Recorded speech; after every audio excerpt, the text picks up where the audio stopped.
देखिए गीता जैन जी, आप नारी सम्मान की बात करती हैं, मैं नारी सम्मान करती हूँ, पर मेरी जो 7,000 महिलाएं और मैं अंजू शर्मा, आपने हमारे साथ बहुत अन्याय किया है। आपने हमारे लिए कुछ भी काम नहीं किए, जो भी वायदे किए थे वो आपने पूरा नहीं किया।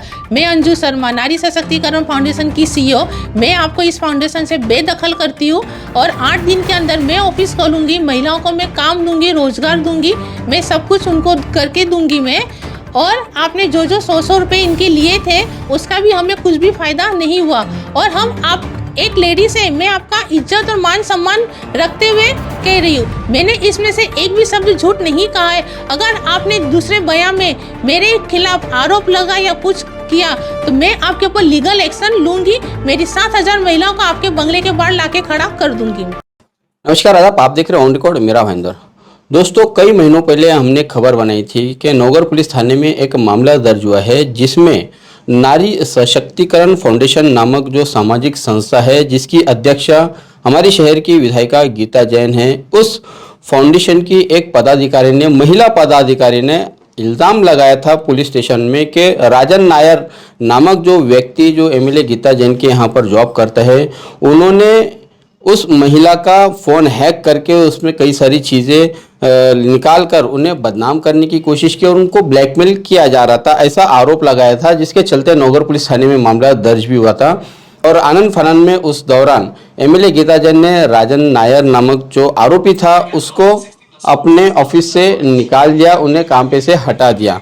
नारी सशक्तिकरण फाउंडेशन नामक जो सामाजिक संस्था है वो किस तरह से विवादों में फिर दोबारा घिरती हुई नजर आ रही है और इसकी जो अध्यक्षा है MLA गीता जैन, वो कैसे इस फाउंडेशन को चला रही थी कि अब फिर एक नया विवाद यहाँ पर खड़ा होता हुआ दिखाई दे रहा है कि नारी सशक्तिकरण फाउंडेशन की जो CEO है अंजू शर्मा, इन्होंने कई सारे गंभीर आरोप लगाए हैं MLA गीता जैन पर। तो आइए हम उनके पास में आपको ले चलते हैं। मैडम, मैं ये जानना चाहूँगा आपसे कि नारी सशक्तिकरण फाउंडेशन की आप पिछले 5 सालों से CEO है, अब ऐसा क्या हो गया कि आपको इस दौरान वो छोड़ना पड़ रहा है? कारण ये है कि गीता जैन ने जो भी वायदे किए थे पूरा नहीं किया। उन्होंने किसी का आयुष्मान कार्ड नहीं दिया, वोटर ID कार्ड नहीं दिया, माझी लाड़की का फॉर्म ढिगला के ढिगला जमा आ रहा है वो नहीं दिया, हमने 100 रुपए भर के उनके ऑफिस में दिया वो नहीं दिया। उन्होंने हमने एकदम से ही साइड कर दिया है। उन्होंने हमारा यूज सिर्फ इलेक्शन के हिसाब से किया था। उन्होंने जो भी वायदे किए थे एक भी पूरा नहीं किया है। पिछले 5 सालों में आपने क्या क्या काम किए हैं बतौर CEO उस फाउंडेशन में? मैंने 5 साल में कम से कम 7,000 से भी महिलाएं मैंने जोड़ी है और उन महिलाओं का Aadhaar card, PAN card, ration card, loan का, विधवा पेंशन का जो भी था वो काम मैंने किया है।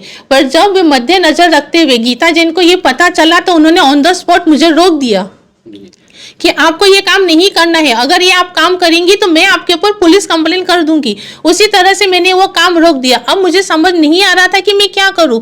इधर वो महिलाओं का काम नहीं कर रही है, 100 रुपए का फाइल हम ऑफिस में जमा कर रहे, हम लोन का काम कर रहे, कुछ भी काम करे हमें मना कर दिया जाता है कि आपको ये सब काम करने की जरूरत नहीं है। तो गीता जैन से मैं ये पूछना चाहती हूँ कि आपने संस्था क्यों खोली थी फिर? तो पिछले 5 सालों में क्या आप बता पाओगे कि कितने ऐसी महिलाएं थे जिन्हें सरकारी योजनाओं का लाभ मिला है या कहीं ना कहीं उन्हें आर्थिक रूप से मदद मिली है या उन्हें सरकारी की जो स्कीम में जो होती है उसमें उनको फ़ायदा हुआ है और उसमें बहुत बड़ा योगदान गीता जैन ने किया है? उसमें भी गीता जैन का कोई भी योगदान नहीं था। ये जो 10,000 का जो लोन निकला था गवर्नमेंट की तरफ से निकला था हॉकर्स के लिए। हाँ, गीता जैन के वहां से नहीं निकला था। वो भी हमने जैसल पार्क में सुमन कोठारी जी का ऑफिस है वहां पे हमने किया था। वहां पे भी गीता जैन नहीं आई थी। मेरी खुद की 400 महिलाओं को 10,000 का जो भी लोन था वो उनको पास हुआ। अच्छा, ये बताइए कि अब ऐसा क्या हो गया कि मतलब इतनी खटास हो गई कि आप आज उनके खिलाफ में बयानबाजी कर रही हो? हुआ क्या है, मुख्य वजह क्या है आपका उनसे अलग दूर होना? वजह यह है कि उन्होंने जो 100 रुपए लिए थे वो उन्होंने ID कार्ड बना के नहीं दिया। कौन से 100 रुपए? नारी सशक्तिकरण फाउंडेशन में मेंबरशिप का होता है जिसमें एक फॉर्म भरा जाता है, उसका आधार कार्ड लिया जाता है, फोटो लिया जाता है, 100 रुपया लिया जाता है। वो सब हम उनके ऑफिस में जमा करते गए। उसका भी उन्होंने कुछ भी हमें, मतलब कहते ना, कुछ भी नहीं हमें उसका फायदा हुआ। और रिसिप्ट मिला था 100 रुपए? हाँ, 100 रुपए का रिसिप्ट मैं खुद ही बना के देती थी कि मैडम जी मैंने इतना फाइल आपके ऑफिस में दिया है।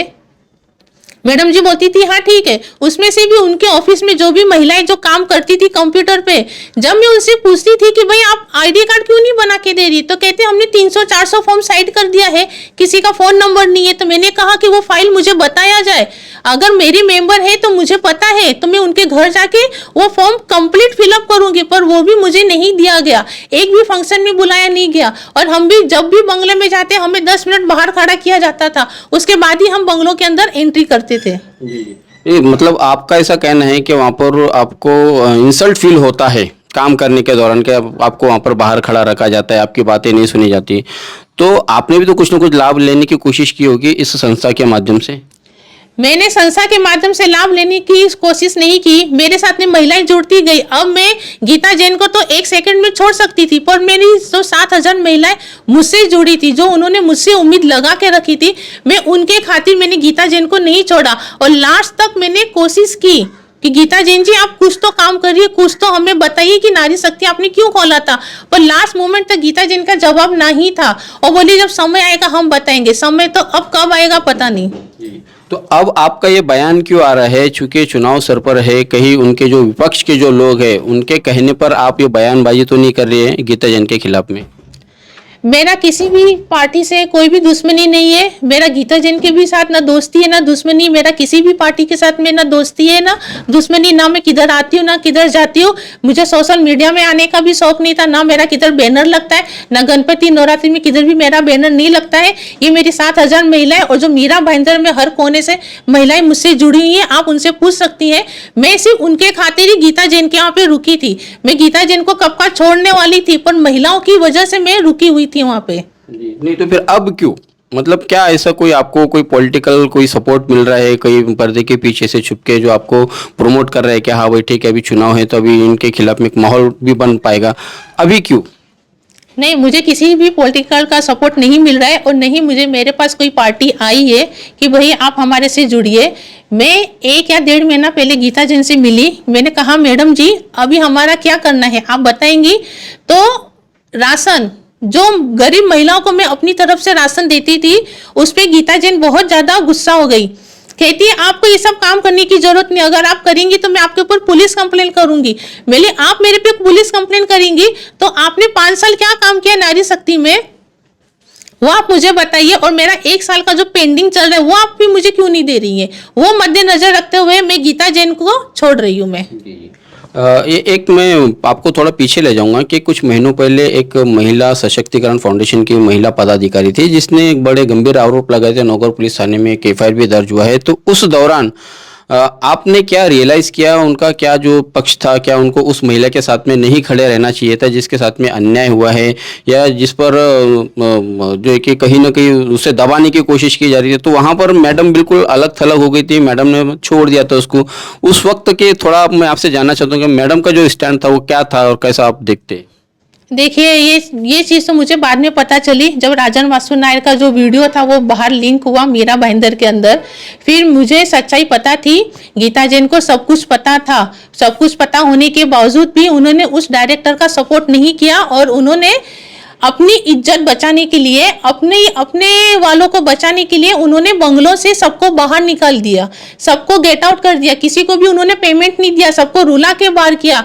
और उनका अंदाज में बताती हूँ, ए निकल, चल निकल यहाँ से, निकल यहाँ से, ऐसी चुटकी बजा बजा के वो बात करती हैं। उनको सब कुछ पता था। नहीं तो वो क्यों खड़े नहीं रहे उस महिला के साथ में जिस पर अन्याय हो रहा था, अत्याचार था, जिसे ब्लैकमेल किया जा रहा था?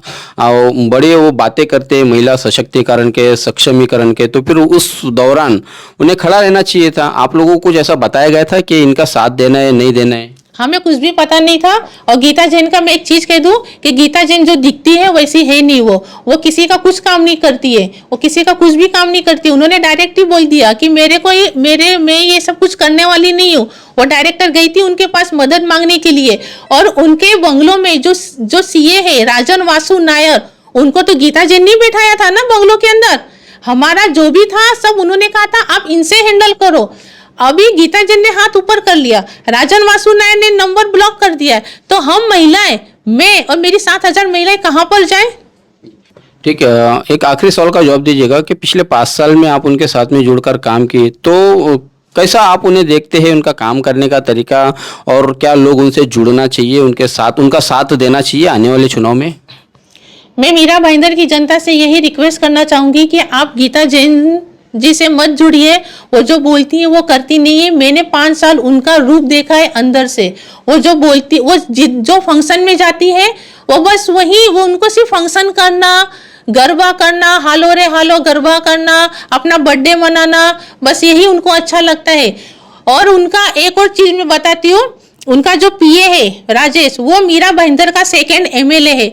हम उनको फोन करते हैं तो बोलते हैं क्या काम है, हम उनको बोलेंगे ना इधर फंक्शन है, गीता जैन का मान सम्मान करना है, तो वो हमें गीता जैन से मिलने देगा।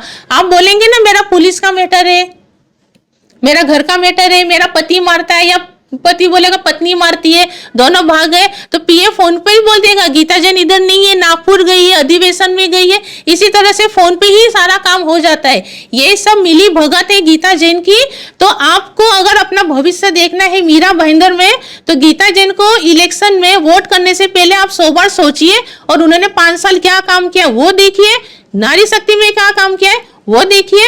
और गीता जैन जी, आप मुझे लिस्ट दीजिए कि आपने नारी शक्ति में क्या काम किया है और मीरा भाईंदर में आपने क्या काम किया है। आप शकुनी के जैसा पासे पलटती, अरे मैं तो ये कर दूंगी वो कर दूंगी। तो मेरा आपसे रिक्वेस्ट है कि आप इलेक्शन में खड़ी हो, वोट मांगने आए, उसके पहले आप हमें लिस्ट दीजिए। चलिए, आखिर में एक सवाल का जवाब भी मैं आपसे जानना चाहूंगा कि उनके 9 वचन के बारे में आप क्या कहेंगे? गीता जैन ने जो 9 वचन किए थे 5 साल पहले, वो खुद भी भूल गए कि मैंने कौन से 9 वचन किए थे। उनको तो कुछ भी ध्यान नहीं है। अभी इलेक्शन का, जो लोकसभा का इलेक्शन आया, तब उनको ध्यान में आया कि अरे मैंने तो मीरा भाईंदर की जनता से 9 वचन किए थे। और ये जो फ्लाईओवर ब्रिज की बात कर रही है, वो काम करे कोई, क्रेडिट लेती है गीता जैन। ये उनकी बहुत गंदी आदत है। धन्यवाद हमसे बात करने के लिए। ये है अंजू शर्मा, जो एमएलए गीता जैन द्वारा संचालित नारी सशक्तिकरण फाउंडेशन नामक संस्था की ये सीईओ है। पिछले 5 साल का उन्होंने अनुभव अपने साथ में शेयर किया है। अब इनका मानना है कि एमएलए गीता जैन ने केवल इनका इस्तेमाल किया है, इनकी महिलाओं का इस्तेमाल किया है। उन्हें अपने फंक्शन में, उन्हें जहाँ पर भीड़ वगैरह इकट्ठी करनी होती है, तब वो महिलाओं को खड़ा करती है, और उन महिलाओं को किसी भी प्रकार का कोई लाभ नहीं हुआ है। देखना है कि अंजू शर्मा के द्वारा लगाए गए इन आरोपों का एमएलए गीता जैन द्वारा किस तरह से जवाब दिया जाता है और उनकी क्या प्रतिक्रिया आती है। आप देख रहे हैं कैमरा में नारिब कुरैशी और साबिर शेख के साथ ऑन रिकॉर्ड मीरा भाईंदर। धन्यवाद।